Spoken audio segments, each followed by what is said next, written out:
Welcome to our channel. Today we how to set up Firebase Authentication for web apps, full guide step by step clearly. To set up Firebase Authentication for your web app, first, navigate to the Firebase console. Sign in with your Google account or create a new one if necessary.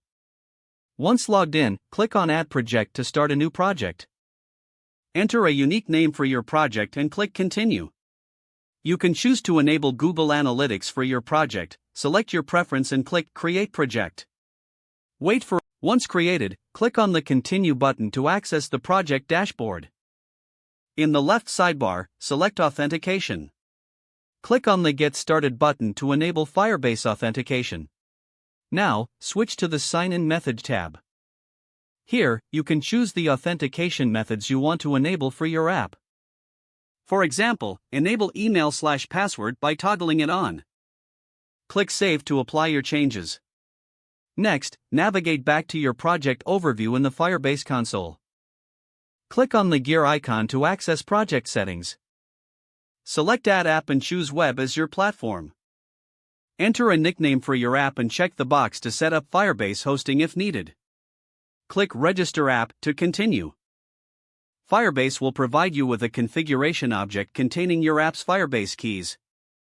Copy this configuration object for later use in your web app. Next, open your code editor and create a new HTML file. In the HTML file, include the Firebase SDK scripts in the head section. Use a script tag to reference the Firebase libraries needed for authentication. After importing the libraries, add your Firebase configuration object right after. Initialize Firebase by calling firebase.initializeApp with your configuration object. Now, create a form for user sign-up within the HTML body. Include fields for email and password, along with a Submit button. To handle form submissions, add an event listener to the Submit button. In the event listener, use the Create User with Email and Password method from Firebase Auth.